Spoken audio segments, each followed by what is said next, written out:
Fala galera, seja bem-vindo ao podcast Eu Sou Fotógrafo, eu sou Arthur Manson e hoje eu tô aqui com a presença do meu amigo Manolo Rodrigues. Ele vai contar um pouco da sua história, sua carreira e muitas coisas legais que aconteceram nesses mais de 40 anos que ele vai contar aqui pra gente.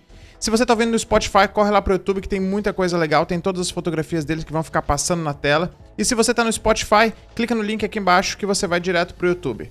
Então seja muito bem-vindo, Manolo, é um prazer estar aqui com você, tá? Você que é uma das minhas inspirações na fotografia e fico muito honrado em tê-lo você aqui. Primeiro peço que você se apresenta pra galera, todo mundo praticamente já te conhece, mas é legal aí pro pessoal aí que não te conhece ainda saber um pouquinho do seu trabalho. Seja bem-vindo. Eu que agradeço o convite e fico muito feliz, muito honrado e muito satisfeito em participar dessa profissão que é tão maravilhosa e você está ajudando a divulgar. Bom, deixa eu só colocar. Tá. Eu sou Manolo, sou espanhol e sou de uma cidade chamada Málaga, no sul da Espanha. Já moro no Brasil há quase 50 anos, já sou brasileiro. E sempre fui fotógrafo, nasci para ser fotógrafo e a fotografia sempre foi minha paixão desde os 7 anos de idade. Já fazem 41 anos que eu trabalho profissionalmente, eu já trabalhava antes, mas em 1979 eu fiz meu primeiro casamento remunerado, pago, sozinho, com álbum, com tudo, e ali eu marquei como sendo o meu primeiro dia de profissional. Então são 41 anos fotografando pessoas. E a profissão de fotografia, tu descobriu aqui no Brasil então? Ou lá tu já sabia que ia ser fotógrafo? Quando eu vim para o Brasil, eu nunca fui muito esportista, né? Então na Espanha não se tinha aquela coisa da criança brincar com bola desde pequeno, tal. Então a gente brincava com outras coisas. Meu pai me deu uma câmera. Então desde novo eu sempre quis tentar descobrir como é que aquilo funcionava, e uma fotógrafa francesa conhecida dos meus pais que me introduziu na fotografia, me ensinou a revelar em preto e branco. Legal. Eu tinha 8 anos, eu já estava revelando com 8 anos, já estava entendendo a coisa, e ela percorria o Brasil fotografando escolas. Bacana. Então foi muito legal e comecei ali. E nessa profissão de fotógrafo, desde que tu começou lá, falou em 79, né? Sim. Até hoje, tu nunca largou ela pra fazer outra coisa? Nunca. Sempre foi a fotografia? Sempre foi fotografia. E dá certo, é só tocar em frente que vai. E desde que você começou, qual foram os nichos que você atuou, né? A gente tava conversando em off, tu falou que tá mudando um pouco, né? Não tá fazendo mais evento e tal, mas o que te levou a ser o Manolo de hoje? Pelo que eu conheci, eram os eventos, né? Você fazia muito evento, né, Manolo? Eu cheguei a fazer 5.432 casamentos na minha carreira. Comecei como fotógrafo de eventos, depois de um tempo eu entrei na moda, fotografei durante 9 anos moda direto, foi muito bom, me lapidou, vamos dizer assim. Não deixei o evento, eu fazia o evento, mas fazia moda também, estúdio. E me criou uma visão da luz diferente que no evento a gente não tem. E depois voltei unicamente para o evento, e de 2013 para cá eu decidi me dedicar totalmente à iluminação de estúdio, à fotografia de iluminação, e dar aula, ensinar o pessoal, mentorias, consultorias, e mostrar um pouquinho daquilo que eu sei para as pessoas e poder fazer com que elas façam também. E por que você largou o evento, assim, uma área tão rentável, assim, sempre que a gente fala de fotografia, fala de casamento, fala de eventos, por que você teve essa ousadia, digamos assim, de largar o ápice da tua carreira, né? Porque, cara, tu era o fotógrafo que eu, quando eu entrei na fotografia, falei, era o Manolo, que era o cara dos eventos aqui. O que te fez largar os eventos? Na verdade, foi uma questão pessoal, tá? Não foi nada referente aos eventos, porque eu sempre gostei muito, tá? Eu tive um problema de depressão devido à minha separação, e com isso eu desgostei da questão casamento em si. Então eu não conseguia mais fotografar uma coisa que eu não acreditava na época. Entendi. Então eu não conseguia capturar as emoções que aquele casal estava sentindo, porque eu estava passando uma depressão muito profunda. Isso em 2013. E eu decidi parar e disse, olha, deu para mim. Desde então tô só na fotografia de estúdio. E no estúdio, o teu foco qual que é hoje nessa fotografia de estúdio? Olha, eu como eu digo, eu me intitulo um fotógrafo de pessoas. Tá? Logicamente que por uma questão pessoal, por uma questão de gosto, porque como eu lidava com moda, eu fiquei na fotografia de catálogo de moda e na fotografia sensual. Mas lógico, fotógrafo que é fotógrafo faz qualquer coisa. Então, se tiver um cachorro para fotografar, eu faço. Se tiver uma gestante, eu faço também. Se tiver um advogado, eu vou fazer também. Mas o meu forte é a fotografia de moda e a fotografia de sensual. Até por uma questão da minha vivência com a mulher, como ter trabalhado com moda, eu consigo capturar coisas que elas se soltam muito bem comigo. Elas têm uma liberdade, elas se doam para a fotografia, que é uma coisa muito interessante, muito legal, e eu acho que eu consigo capturar bem. E nessa fotografia que tu faz atualmente, né? O teu foco, além ali do estúdio, tu tá fazendo algumas outras coisas, tá focando, né? Faz externa também, faz a questão de ensaio. Eu continuo fazendo, porque fotógrafo é fotógrafo, né? E como eu sou um especialista em iluminação, posso me considerar assim depois de tanto tempo, eu faço a parte da fotografia externa como se eu estivesse fotografando no estúdio. Então, eu não tenho aquela ideia de que, eu sempre vou ter que usar um 828 e eu só uso iluminação natural. Não, eu sou o contrário. Eu uso o que eu precisar usar. Se eu tiver que usar uma lanterna, um flash, farol do carro, eu dou um jeito e me viro. Então, eu gosto de fazer o externo, mas com uma pegada mais de iluminação de estúdio. E na tua mentoria, é isso que tu passa pro aluno? É viver com todas as luzes, né? Ensina tudo isso a ele, desde a carreira, gerir carreira? Exatamente. Desde o começo, desde do nascer na fotografia. Eu tenho alguns alunos que já eram fotógrafos. Era isso que eu ia perguntar. E a gente evoluiu eles. Então, se o cara está começando na fotografia, ele pode procurar? Pode. Não é só para o profissional, eu quero aperfeiçoar a minha luz. Não. Eu tenho as mentorias completas. Um exemplo, um grande aluno meu, o Adolfo Moraes, que um dia eu quero que tu convide para ele vir aqui. Ele começou do zero, ele não tinha a mínima noção e hoje é um fotógrafo muito bom de sensual, trabalha super bem. A Kerly Fran também é a mesma coisa, eles não tinham noção nenhuma e hoje já estão cada um com o seu estúdio, cada um com o seu espaço, conquistando o seu terreno. Isso é bacana, porque eu vi muitas mentorias de fotografia que já era para quem era fotógrafo. Né, para tu aperfeiçoar alguma coisa, tô tendo problema com marketing, tô tendo problema com luz em estúdio. A tua não. Não. Se o cara não sabe fotografar, tá ali, comprou a câmera, procura o Manolo. Exatamente. Se ele tem a vontade realmente de ser um fotógrafo, tá? Eu vou ensinar ele todos os passos. Uma das vantagens que eu tenho, assim, que eu gosto, até coloco, é que como eu ensino muitas vezes desde o zero, ele não vem com vícios. Legal. Que muitas vezes, a gente sabe, tu sabe, eu sei, que a gente vê um vídeo no YouTube, eles não contam tudo, ou eles fazem uma configuração diferente, e daí tu tenta fazer e o aluno se frustra, diz que não consegue fazer aquilo. Então a gente sabe que existe muito disso, né? Então, dessa forma, ele já sai desde o começo certinho, lapidado, tudo certinho, sem vício, sem nada. Que bacana. Então, no final a gente vai deixar tuas redes sociais e tal. Então, assim, se a pessoa quiser te procurar, mesmo na pandemia, tu tá atendendo, tá fazendo as mentorias, isso não parou, né, Manolo? Não parei. E como é que tá a tua vida na pandemia? O que mudou alguma coisa? A gente sempre mudou tá bastante. Tocando nisso. Mudou bastante. Hoje, como eu tava com a minha viagem marcada para Espanha, para ir morar para lá. Então, eu ia em 2020, acabei tendo que cancelar transferir, no caso, para 2021 por causa da pandemia.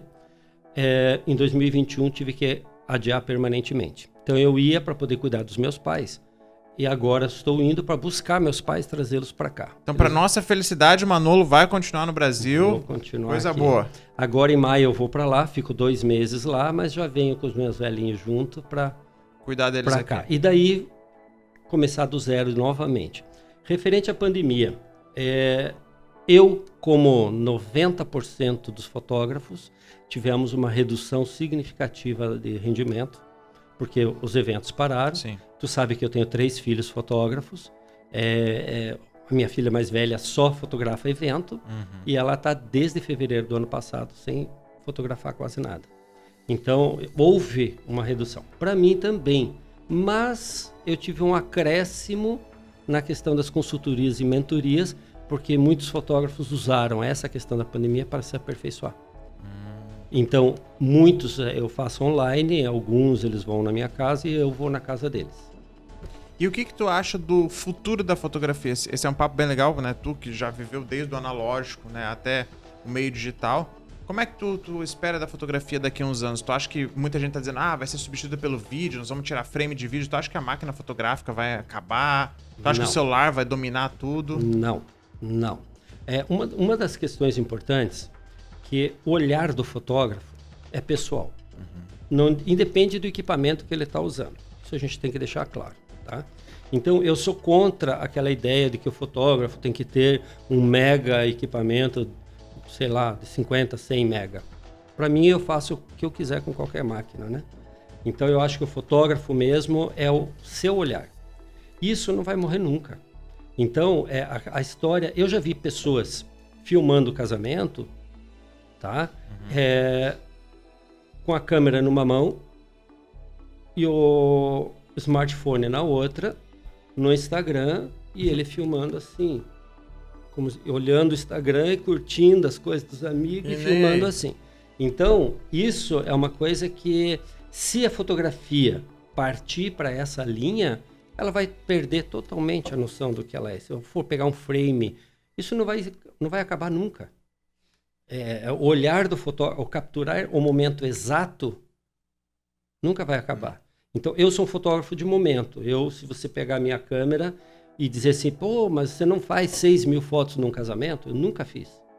O meu limite era 2.500 fotos num casamento. Agora, você pegava 2.500 fotos, olhava, tinha 2.470 fotos perfeitas.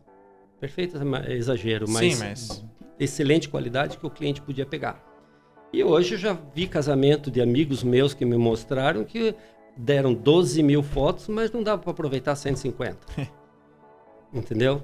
E é uma coisa que até nessa questão que a gente tem que entrar em contato, eu cuido muito na questão, eu não vou dizer financeira, mas lógica de mercado. Quando, nos anos 80, eu fotografava um casamento, eu batia 130 fotos, entregava um álbum de 80 fotos. Nossa. Tá? Hoje, eles fotografam 6.000, mas entregam um álbum de 80 fotos. Ou seja, você está gastando o teu equipamento, está gastando tua saúde, está se matando e o cliente continua tendo a mesma coisa. Entendeu? Então, é um pouco na minha opinião, é um despreparo pessoal dos fotógrafos. Tá? Não como profissão, mas sim como pessoas. Não, o mais é mais importante do que a qualidade. E eu acho que o fotógrafo bom é o contrário. Quanto mais qualidade ele tiver, menos ele tem que apresentar. E antigamente, eu não sei, né? Eu posso estar falando besteira porque eu nunca trabalhei com analógica. Mas existia alguma edição, alguma coisa na fotografia? Ou que saía, o que não saía? Dava para dar uma arrumadinha? Dava. Eu até tenho no meu museuzinho os meus kits de retoque de negativo. Então a gente usava uma lupa bem grande, a gente olhava, se a menina tinha uma cicatriz, a noiva, ou precisava tirar alguma coisa, a gente pintava com um pincel de um pelo. Ele só tinha um pelo. Você colocava a tinta, passava na água, achava exatamente o mesmo tom do negativo. Caramba. E fazia o retoque no negativo. Tá? Então a gente fazia... fechar um olho às vezes, ou abrir um olho, a gente pintava um olho que estava fechado, mas era a única foto que tinha, que o pai fechou o olho, a gente abria usando pintura. Então, sempre existiu essa questão. E, logicamente, na própria questão da ampliação fotográfica, então, se você pegar o Photoshop e tal, você vai ver alguns ícones. Aquele que parece um pirulito, na verdade era uma tapadeira que a gente usava no ampliador para esconder as áreas muito claras, entendeu? Então você usava, tinha outro que era um furinho, que é a tapadeira preta, que você deixava passar a luz só por ali. Então a gente fazia muita coisa. Que legal. Então, né, obviamente, além de fotógrafo, era um artista, porque pintar na mão mesmo, muito legal essa troca de Eu cheguei a tirar pelo. Eu fotografei uma moça que ela tinha muitos pelos no braço e ela não admitia aqueles pelos. E eu tive que pintar. Mas isso levava horas? Horas, dias. Porque você fazia um ensaio lá com 30 fotos, ela escolheu 10 fotos, tinha que pintar aquelas 10 fotos. E falando também dessa época, quando era fotógrafo nos anos 80 e 90, você era meio que obrigado a saber de revelação? Ou mandava pro estúdio e ele sabia? Tinha os dois? Tinha os dois. Eu tive uma casualidade, assim, uma sorte muito grande de quando eu decidi ser fotógrafo mesmo, eu estava trabalhando como motorista de caminhão. Eu tinha 18 anos, mas eu peguei o emprego nessa empresa de caminhão porque eles faziam entrega no maior laboratório de fotografia da América Latina. Então eu sabia que eles faziam entrega porque eu tinha ficado observando aquela empresa muito tempo e eu vi que o caminhão entrava para fazer entregas. Tudo planejado. Então eu peguei para trabalhar lá e na primeira entrega que eu fui lá no laboratório, eu pedi para eles se eles precisavam. E por casualidade, um pessoal da parte da revelação de filme, um rapaz tinha saído e eles disseram, olha, precisa mais para amanhã.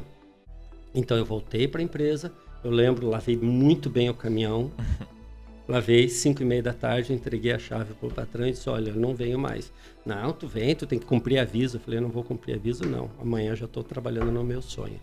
E fui trabalhar no laboratório. Então eu aprendi, junto com a minha questão, que eu já fotografava, a parte da revelação. No maior laboratório da América Latina, chamava-se Colorama, depois mudou o nome para Ibiza. Colorama, sim. E foi o laboratório pioneiro que transformou a fotografia. Eles tinham franquia em um monte de lugar, né? Sim, no Brasil inteiro. E eles foi o primeiro laboratório a fazer fotografia em 24 horas e depois o primeiro laboratório a fazer em 1 hora. E eu fico contente que eu participei nessas duas mudanças, que antes demorava uma semana. Sim. Então eu aprendi a parte da revelação. Então, para mim, fotógrafo tinha que saber. E era um diferencial teu, então? Ah, se a menina... Não era qualquer fotógrafo, então isso é legal deixar claro, que tirava pelinho do braço. Não. Não era obrigatório o cara saber. Não. Isso era o Manolo que, teve essa técnica. Eu tive uma escola muito boa, tá? Eu tive o privilégio também de ser assistente de um dos maiores fotógrafos de casamento que o Brasil já teve. Chamava-se Paulo Colgo, falecido já. E eu trabalhei 8 anos com ele. Ele era daqui? É de Curitiba. Curitiba. Ele foi o primeiro fotógrafo do Brasil, só para você ter uma ideia, a usar terno e gravata e se portar exatamente como os convidados no casamento. Como era antes? Eles iam de calça jeans, camiseta, iam do jeito que estavam vestidos. Não existia aquela questão do fotógrafo ir exatamente como convidado. Legal. Então não nasceu do jeito que a gente vê hoje. Não. Paulo Colgo que... Porque o que acontece, vamos colocar assim, nos anos 70, no Brasil, quem fazia as fotos de casamento, normalmente eram os fotógrafos de jornal. Então, o fotógrafo de jornal, eles iam do jeito que eles queriam. Então, ele quando resolveu assumir mesmo como fotografia social, que era como ele se intitulava. Ele era um fotógrafo social, então ele tinha que estar exatamente como a sociedade mandava. E para ele foi tão interessante que ele fotografava a alta roda apenas, porque ninguém queria um cara de camiseta, de calça jeans no casamento, sendo que todos os convidados estavam de smoking. Ele ia de smoking, entendeu? Então... foi muito, muito legal ter trabalhado com ele. E ele era muito perfeccionista. Eu não vou dizer assim que ele me ensinava, mas eu sempre fui muito observador. Então, eu olhava, via ele fazer e depois tentava fazer. Ele fazia também? Ele fazia e eu olhava como é que ele fazia e depois aprendi fazendo também. Que legal. E a gente, às vezes, hoje em dia tem preguiça de retocar uma ou duas fotos. Eu não consigo imaginar como é que é pintar uma foto na mão, mas deve dar um baita de um trabalho, né, Manolo? E a gente não pintava foto, a gente pintava o negativo. Que era menor. A gente fotografava, eu usava uma Hasselblad naquela época, então era um negativo 6x6. Mesmo assim, era uma coisa minúscula. Você via o rosto da cabeça de uma pessoa do tamanho de uma cabeça de fósforo. Então, você tinha que trabalhar o olho dela dentro daquela cabeça de fósforo. Nossa. Tá? Às vezes não tinha um dente, não era como hoje, que todo mundo vai no dentista. Então, às vezes, o papai da noiva não tinha um dente, você tinha que ir lá e isso tu pintar. cobrava um adicional pra fazer isso? Não. Não, isso sempre foi uma questão assim, bem social mesmo, bem... eu quero que a minha fotografia perdure. Então, eu sempre fiz questão de fazer isso por minha conta. O cliente já via pronto. E de inspiração de fotografia, quem que você tem assim como uma inspiração para você, né? Quem que te inspirou na carreira? Olha, eu tenho umas centenas. E até hoje eu me inspiro todos os dias. Eu sou um autodidata, então eu estudo todo dia fotografia. Então, uma imagem que eu veja, eu já estudo, eu procuro pesquisar como que ele fez, como que foi feita, para poder aprender alguma coisa. Mas no meu começo, sim, forte, o Paulo Colgo, com certeza, e uma fotógrafa catarinense, aqui de Balneário Camboriú, chamada Lair Leone Bernardoni, que foi quem me ensinou a fotografar a mulher. Que legal. E ela começou a fotografia com 50 anos, e eu gostaria que você a convidasse. Com certeza. Ela hoje deve estar com seus 80 anos, 80 e poucos anos já, ou mais, e ela mora em São Francisco do Sul, e é uma pessoa fantástica, tem fotos premiadas no Brasil inteiro e no mundo inteiro, tá? Então é uma fotógrafa maravilhosa. Então ela me serviu de inspiração durante, o que eu vou te dizer, 20 anos. Eu segui a carreira dela bem de perto, até porque ela revelava na Colorama e eu era o responsável por revelar as fotos dela. Então eu a conheci 2 anos depois de conhecer as fotos dela. Então para mim foi uma questão assim, muito surpreendente, muito fantástica. Hoje eu admiro muito N fotógrafos, mas eu gosto muito dos fotógrafos russos. Hoje eu sigo vários fotógrafos russos. Eu tenho uma questão minha, pessoal, que a cada 1 ano, 2 anos, eu sigo os fotógrafos de uma região do mundo. Eu não sigo fotógrafos locais. Não por nada, não por eu me achar, não, nada disso. Mas para poder apresentar coisas novas aqui, que se eu copiar o que os outros estão fazendo daqui, eu estou fazendo a mesma coisa. Tu traz inspiração de fora. Eu trago inspiração de fora. Então, eu sempre já faço isso há vários anos. Então, eu estou já o 2º ano que eu estou seguindo um grupo de fotógrafos russos de fotografia de sensual, fantásticos. Uma qualidade assim absurda, a iluminação perfeita. Eles têm uma grande vantagem que as modelos russas, elas são muito mais fáceis de lidar do que as modelos brasileiras. Elas não têm tanto preconceito, elas não têm tanto pudor. Então, a fotografia deles é muito mais liberta, mais criativa do que a nossa. Então, hoje em dia, eu aconselho todos os meus alunos a parar de olhar o umbigo e olhar o mundo, porque ele é muito grande e tem muita gente boa.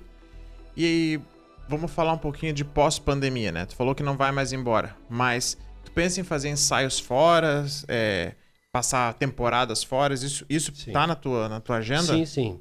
Eu até estou indo agora, dia 5 de maio, eu embarco para Espanha. Vou ficar 2 meses lá. Já marquei alguns ensaios para fazer lá. E provavelmente, eu não vou dizer esse ano não, mas ano que vem eu pretendo fazer isso mais frequente em outros lugares. Muitos modelos que antes vinham para cá, agora não vão vir mais. Então eu já fotografei muita gente que veio dos Estados Unidos fotografar aqui comigo, da Argentina, do Uruguai. Eu já fui para o Uruguai várias vezes fazer fotos lá e tal. E agora ninguém mais quer sair. Então provavelmente eu que vá fazer alguma coisa fora. Ah, que legal. E uma coisa que eu sempre pergunto aqui, que é sempre interessante saber sobre equipamento. O que tu hoje usa de equipamento? Tá, só um pouquinho. Não, tudo bem. Tu falou que não é uma coisa que, né, tem que ter o melhor equipamento, mas tu provavelmente deve ter um equipamento bom, né, para fazer o teu trabalho. Veja, eu sou muito adepto da relação custo-benefício, tá? Eu tenho uma Mark IV, uma 5D? Tenho. Uso? Não. A que eu uso é uma 6D Mark II. Ela é tá sempre junto comigo, tá? A Mark III fica de reserva. Poderia ter tido uma Mark IV? Poderia, mas não veio ao caso. Eu sempre sou a favor de lente boa.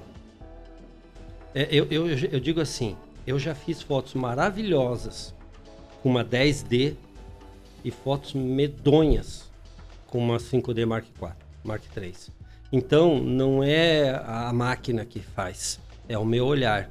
Então, para eu conseguir fazer uma fotografia boa, eu tenho que estar concentrado, eu tenho que estar focado no que eu quero e de bem comigo mesmo. Que foi o que tu falou do evento, que tu já não estava bem consigo mesmo e por isso largou. Exatamente. E de lente, então, qual que são as lentes ideais para você? Tá, como eu te falei, eu sou fotógrafo de pessoas, tá? Então, eu prefiro lentes que façam uma deformação baixa, sim, pouca deformação, tá? Então, eu uso muito a 50, tá? Lógico, eu falei da 6D, são da Canon, né? Eu uso lentes da Canon também. A 24-70, 70-200. Eu tenho uma 40 e uma 24. Essas são as lentes principais que eu tenho. Então, a 50 1.2. 1.2. 1.2. Uso ela em 1.2? Não. Não, porque a profundidade é tão baixa que... Eu já tive uma. É irrisória. Então, eu uso no máximo em 3.5, já me dá um buquê interessante, 2.8. Mas tu usa porque a qualidade realmente dela é bem superior, né? O corte dela é muito boa. É que são duas coisas. Eu tenho duas cinquentinhas, tá? Eu tenho aquela simplesinha, aquela 50 1.8, a baratinha, aquela do kit, STM, e a 1.2. Muitas vezes eu prefiro usar a 1.8, porque ela cria uma aberração que ela envolve a modelo com a luz, coisa que a 50 não faz, a 50.2, porque ela tem um corte muito forte. Então, aquela mais simplesinha, quando eu faço um boudoir, por exemplo, eu prefiro usar ela. Quando eu faço um retrato ou uma fotografia profissional, eu prefiro usar a 50.2.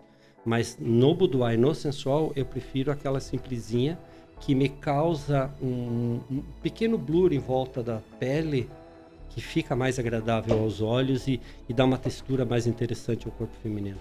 E pra você que é fotógrafo, né, de pessoas, todo mundo fala da 85, tu não usa a 85? Não uso. Nunca me adaptei com a Dita Cuja da 85. Meu, que todo mundo fala. Já tive a 85, já tive a 100, não consegui me adaptar. Eu achei o corte dela, eu não gostei.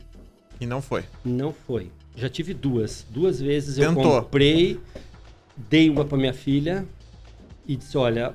Não rolou. Aí passou um tempo, fui lá e comprei de novo. Falei, não, aquilo foi manha minha, foi besteira. Agora vai. Também não. Fiz 5, 6 ensaios e passei pra frente. Que loucura, porque eu achei que de cara tu ia falar da 85, porque não. Todo mundo que faz ensaio... Não, 85 tem que ter 85, que legal, diferente. Eu nunca me adaptei muito bem com ela. Eu não sei, o meu olhar talvez, ou a minha distância com que eu fico da modelo... sabe, se eu for usar 85, eu meto a 70, 200 e resolvo a minha vida e, sabe, eu sou muito prático. Então, justamente porque eu vim da fotografia de evento, tá? Então, as pessoas mais jovens hoje, elas têm que entender que a vida hoje do fotógrafo é muito fácil. Então, quando eu fotografava casamento, eu só tinha uma lente. Naquela época, você comprava uma Yashica Mate, por exemplo, a própria Hasselblad. Tu fala de Hasselblad, era acessível naquela época? Porque hoje em dia é impossível comprar uma. Era acessível uma Hassel? Assim, se você pegar uma roller, tá? Que era top na época. Era boa. A roller é aquela máquina que tem duas lentezinhas, tá? Muitos fotógrafos aí provavelmente têm do pai, do avô e tal. Eu tenho uma Rolleiflex. A Rolleiflex, né? Ok. Só tinha uma lente, tá? Aí ela custava, vamos fazer uma comparação hoje, tá? Uma roller hoje você pagaria R$3.000. Só que tinha um detalhe. Tanto a roller Yashica, Hasselblad e Mamiya, você podia usar ela durante 20 anos. Ela não tinha número de cliques para morrer. Então, você podia comprar uma roller usada, uma Hasselblad usada, que ela ia durar ainda mais 20 anos. Tá? Então, ela valia a pena. Se uma roller custava 3.000, Uma Hasselblad custava 6. Então, não era um absurdo. Não, mas mesmo assim, nos dias de hoje, tu vê uma 6D, tá 15 pau, 20 pau. Então, hoje ficou bem mais caro. Exatamente. Uma Hassel tá 100 e poucos mil. Mas não é pela Hassel, e sim pelo back digital dela. Porque uma Hassel mesmo, tu pode comprar ela por uns 8 mil reais, 10 mil reais. Só o corpo. O back é o caro. O caro é o back, porque o back, ela não fabrica back, é da Phase One. Uhum. Então, o back deles que é muito alto. Então, é média de 50 mil reais inicial o back deles. Mas é legal saber que a Hassel era uma câmera acessível, né? Uma coisa que... Sim, sim. E Canon e Nikon não existia naquela época? Existia, mas ela não tinha... a gente chamava a Nikon e a Canon de espalha-pombo. Porque elas eram máquinas muito barulhentas para você fazer casamento. Tá? Então você tinha que avançar e blast. Avançar, blast. Ela espalhava mesmo, ela fazia muito barulho. Então os padres, inclusive, eles pediam para a gente parar de usar. Porque atrapalhava a homilia. Então a Hasselblad não faz barulho. Porque o obturador dela é na lente. Não é no corpo da máquina. A Rolleiflex também não faz barulho, a Chica também não faz. Então, a gente usava de reserva. Tipo, aconteceu uma coisa, um desastre, eu vou pegar aquela outra máquina. E outra questão importante, a gente usava negativos de médio formato. Então... 35 era uma coisa muito amadora, porque a qualidade dos filmes não eram boas. Então, quando você queria ter um filme bom, você tinha que usar filme 120. Hoje o médio formato é luxo, né? Sim. Hoje... Sim. E falando pra quem tá começando, Manolo, o que tu daria de dica se o cara tá querendo começar hoje na fotografia? Vale a pena começar ainda na fotografia com esse digital, celular, que todo mundo tem medo? Ainda vale a pena tentar ser fotógrafo? Vale. Claro, eu digo assim, eu vivi minha vida inteira, tudo que eu conquistei foi graças à fotografia.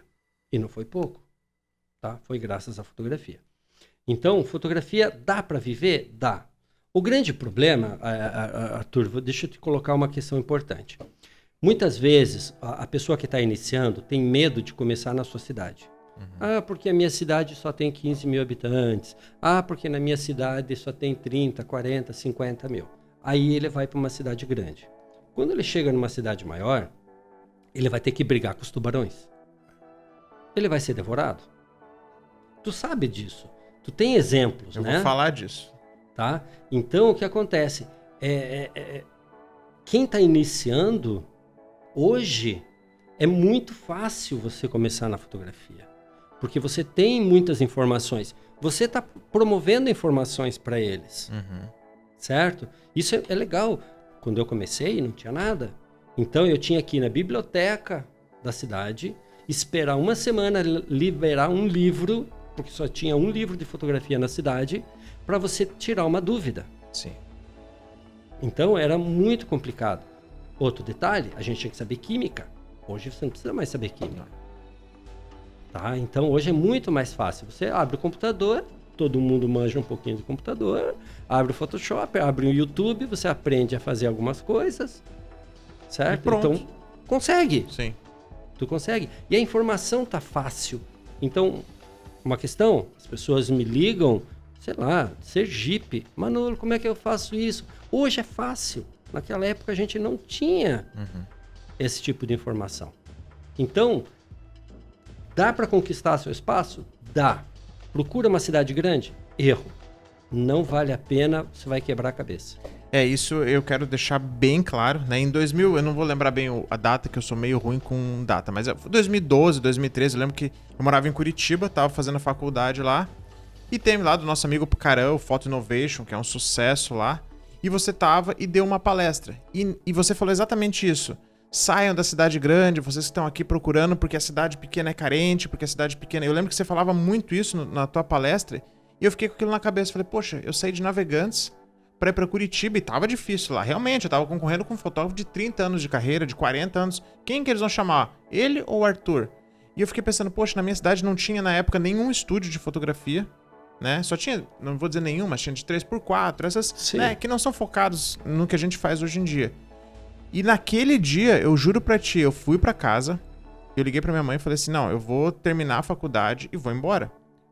E vou embora, porque daí todo mundo pensou, meu Deus, daí começaram, o que aconteceu? Brigou com a namorada, né? Terminou e tal. Eu falei, não, simplesmente eu decidi isso, e ninguém entende, porque foi do dia pra noite, eu cheguei em casa e tomei essa decisão. Então, assim como tu me influenciou, e é o que eu falo, poxa, isso eu levo pra minha vida, já agradeci você, já agradeci o Caran, porque realmente mudou o rumo, e eu vindo pra Navegantes, cara, tudo foi muito mais fácil, sabe? Tudo foi muito mais tranquilo, foi, abri um estúdio do lado de casa, numa rua que ninguém falava, pô, essa rua não dá nada, mas o cliente vem até a gente, né?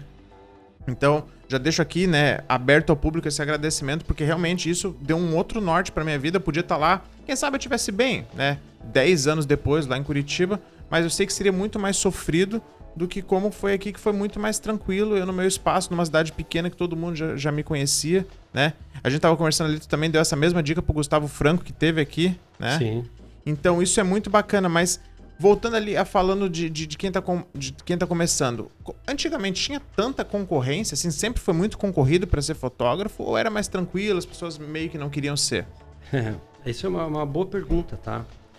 Primeiro, eu fico feliz de poder ter te ajudado. Muito. Tá? Me ajudou muito. Eu sei, você não é o primeiro que me passou isso, já outros fotógrafos me disseram a mesma coisa, o próprio Gustavo, tá? E fico feliz de ter ajudado, tá? Com certeza. Isso que te falaram, imagina quantas pessoas tu mudou a mentalidade e voltaram pro interior, né? Sim, sim. Deixa eu te colocar uma questão bem não querendo ser menosprezar nada, tá? O fotógrafo, nos anos 70, ele era um marginal. Ele era era aquele fotógrafo que normalmente fotografava em jornal, tá? Ele era marginalizado, não que ele fosse um marginal, sim, tá? Mas ele estava à margem. Então, não era a primeira pessoa que eles iriam contratar para resolver alguma coisa. Era tipo, meu Deus, esquecemos que temos que pegar o peludo lá para vir fazer umas fotos para registrar, tá? Então, isso demorou muito tempo para melhorar. Eu agradeço ao Paulo que ele conseguiu dar essa quebrada, porque como ele era muito bem apresentável nos casamentos, ia de carro bom, ele realmente passava por um convidado, abriu o mercado. Certo? Mas ele ainda hoje é considerado uma profissão marginal. Tu sabe, se tu procurar na Receita Federal, não existe a profissão de fotógrafo. Se tu for comprar uma casa, tu não pode chegar lá e fazer o financiamento e, qual que é a tua profissão? Eu sou fotógrafo. Eles vão procurar e não vão achar. É o nome do canal, Eu Sou Fotógrafo, que é uma coisa que eu exatamente firmo muito bem. Eu tenho orgulho de falar quando a gente vai fazer algum registro, alguma coisa. É muito engraçado, eu sinto orgulho. Qual que é a tua profissão? Eu sou fotógrafo. Entendeu? Nunca tive vergonha e eu acho que tu também sempre se impôs como fotógrafo, sempre, né, Manolo? Até em 2010 eu comecei a palestrar pelo Brasil. E o nome da minha palestra era O Ser Fotógrafo. Legal. Sempre foi. Essa era a base da minha palestra. Porque era justamente passar essa informação, que a gente tem que se valorizar. Sim. Se você não se valoriza nem na tua cidade, ninguém vai valorizar você. Tá? Então, eu tenho orgulho. Eu falo, não, eu sou fotógrafo. Mas eu já vi outros que dizem assim, não, eu trabalho com fotografia. Não, trabalhar com fotografia é uma coisa, ser fotógrafo é outra. Tá? Então, dá para começar hoje? Dá, mas você tem que estar com isso na tua alma. Porque a fotografia é como se fosse um vírusinho, ela pega... Você pode se curar e vai fazer qualquer outra coisa, vai virar um eletricista, mecânico, qualquer outra coisa, se você não nasce com aquilo, mas se você tem predisposição, nunca mais sai da tua vida. E eu acho que não adianta também, né, Manolo? O cara tá assistindo esse vídeo, daí pensa, o Manolo falou que conquistou muitas coisas. Não é começar na fotografia pelo dinheiro, né? Não. Você começou por amor, né? Sim. E o dinheiro foi consequência... Com certeza, de muito trabalho. De muito trabalho. Eu lembro também uma coisa que você falou numa palestra, né? Isso de perder muitos finais de semana, né? De perder, né? Às vezes ver o filho crescer. Isso é o ônus da nossa profissão, né? Principalmente você, 5 mil casamentos. Eu não imagino, é muita coisa que tu já viu, né, Manolo? Muita coisa. Então você já perdeu muito sábado, muita sexta-noite, né? De estar com a tua família. E muito domingo também, porque domingo eu estava tão cansado. Porque uma coisa que é interessante, Arthur, deixa eu te passar. Nos anos 80 e 90, como tinham menos fotógrafos, realmente a quantidade de fotógrafos era muito poucas, tá? Em relação a hoje, porque não era tão fácil. A pessoa realmente tinha que nascer com aquilo, senão ela não sobreviveria, tá? A gente fazia casamento de quarta a sábado. Nossa. Todo dia. E sábado fazia 2, um de manhã e um à noite. Então, quando eu chegava no domingo, eu já tinha passado 4 dias quase sem dormir, porque eu abria o meu estúdio às 8, tinha que levar meus filhos na escola às 7 horas, abria meu estúdio às 8, mas eu tinha trabalhado até às 4. Então eu mal dormia. Então eu chegava domingo, eu dormia o dia inteiro. Então eu realmente, hoje eu não aconselho ninguém a fazer isso. Ninguém. Logicamente que hoje a gente não faz mais 5 casamentos por semana. Mas eu tive amigos que chegavam a fazer 9 casamentos numa semana. Nossa. Ele nem sabe a cor do cabelo dos filhos. Porque os filhos hoje já estão grandes e ele não foi nem convidado para o casamento do filho. E uma coisa na fotografia, falando de amigo, né? A gente vai acabando perdendo os amigos, né? Se é fotógrafo de eventos. Isso eu notei muito, né? Porque eles acabam não convidando. Tipo, ô Manolo, vamos vir esse sábado aqui. Putz, tem um trabalho. 3, 4 convites e já não chamam mais gente pra mais nada. Exatamente. Então a gente, além de perder, né, da família, ainda perde bastante os amigos. E quando às vezes tenta se aposentar igual eu que larguei, eu também larguei os eventos de final de semana justamente por causa disso. Mas tu tem que meio que reconquistar os amigos. Não, agora eu tô disponível sábado e domingo, né? Mas tu também aposto que perdeu o vínculo também com muita gente, né? Sim. Churrasco, essas... Eu nunca fui de ter amigos de longa data. Eu tenho mais hoje do que eu tinha antigamente. Justamente por causa disso. Porque largou ali e agora conseguiu... Agora eu tô tranquilo. Agora a gente virou um ser normal, digamos assim, né? Isso aí. De segunda a sexta ali, né? Que tem o final de semana livre. Sim. É bem diferente. Eu também eu estranho isso, faz pouco tempo que eu larguei. Mas, cara, sinceramente, do fundo do meu coração, eu já vejo que você também já vamos dizer, diz para as pessoas fazer isso, é não se matar pela profissão, né? É legal a fotografia, mas se matar por ela, quem sabe não vale tanto a pena, não né, vale Manolo? em nenhuma profissão. Em nenhuma. Principalmente na fotografia. Se a gente tivesse uma valorização, tá, Arthur? Vamos lá, vamos pensar assim. Se eu fizesse um casamento e ganhasse 150 mil reais, ok. Tá? Mas a gente não ganha isso. Então, se você for colocar na ponta do lápis que você não está vendo teus filhos crescer, que você não está participando da educação deles, que no futuro eles vão te cobrar e cobram. Eu digo assim, eu tive a sorte de ter filhos muito bons, que entenderam. Meus 3 filhos são fotógrafos, trabalham na área, ok. Mas foi uma sorte muito grande. Porque eu não consegui dar toda a educação que eu gostaria de ter dado. Certo? Então, hoje eu digo que a pessoa que faz evento tem que pesar bem. E é melhor fazer um por semana e ter uma vida mais tranquila, sem tanto estresse. Porque a pessoa, quem está iniciando, não entende que o tempo do casamento, do evento, não é aquelas horinhas enquanto você está fotografando. Você tem que ter as horas para conversar com os clientes antes, depois aquela hora para decidir o ensaio, depois tu vai fazer o ensaio, depois tu tem aquela hora que eles escolhem o pôster, decidem as fotos do ensaio que vão pôr no evento, depois tu tem a parte do making off, depois tu tem o casamento em si, depois tu tem que fazer as provas, tu tem Na minha conta, tá? Eu trabalhava por casal 100 horas.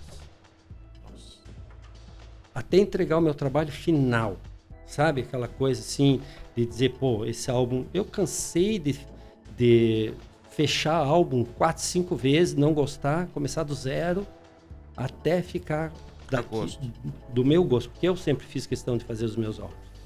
Então, esse tempo é muito grande. Se você colocar 100 horas, você cobrar lá R$10 mil num casamento, um exemplo. Uhum. Se eu trabalho 100 horas, eu cobrei R$100 por hora.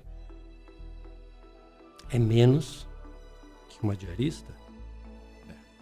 Entendeu? Então, eu não estou me valorizando. Ou eu reduzo a quantidade de horas que eu presto para o meu cliente, e logicamente com isso vai reduzir minha qualidade.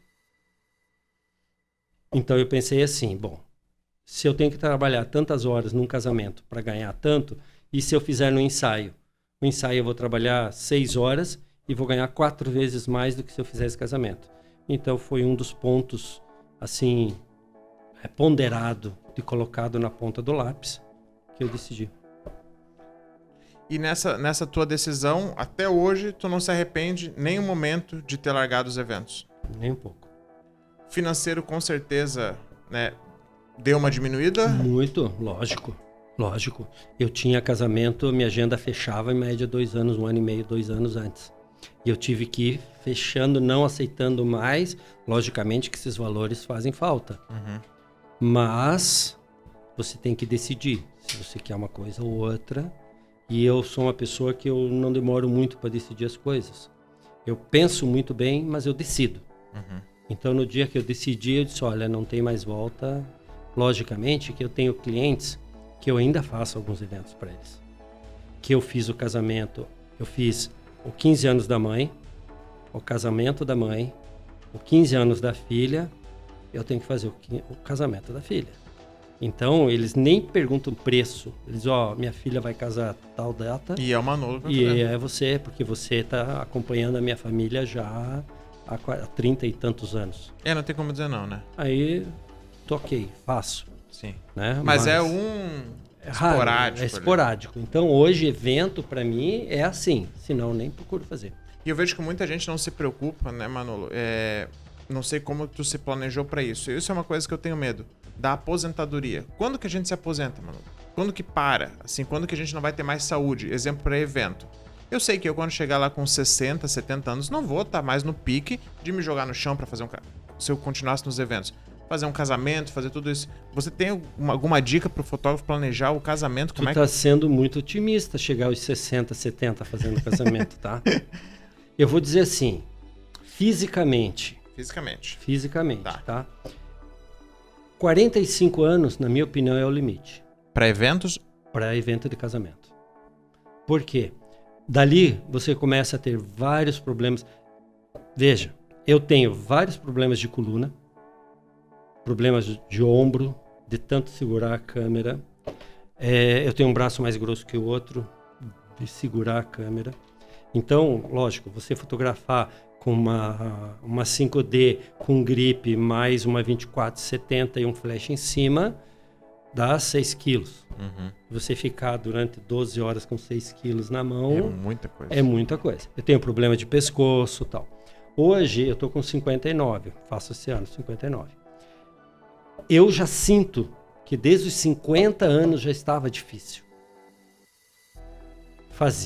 Estava de boa, mas hoje eu estou pagando com problemas de saúde, vamos dizer assim, por esses 9 anos a mais que eu fiz, que eu deveria ter parado antes. Uhum. Se eu tivesse parado com evento aos 45, 47 anos, hoje eu teria uma qualidade de vida muito superior. Muito superior. Mas como parar, Manolo? Se a gente só sabe fazer isso? Troca. Faz como eu fiz. Eu saí do evento, fui para moda, da moda voltei para o evento, do evento fui para o ensaio, para o estúdio, e não tem que parar. Isso é um erro. Não é parar. É você simplesmente mudar o foco. Uhum. E não precisa... O bom quando a pessoa se prepara, coloca isso como uma meta, que você faz assim, olha, daqui 4 anos eu não quero mais fotografar evento. Então, tu começa a escolher casamentos melhores, que vão te dar um retorno financeiro melhor, já começa a fazer outros tipos de trabalho. Ensaio, estúdio, fotografia de produto, né?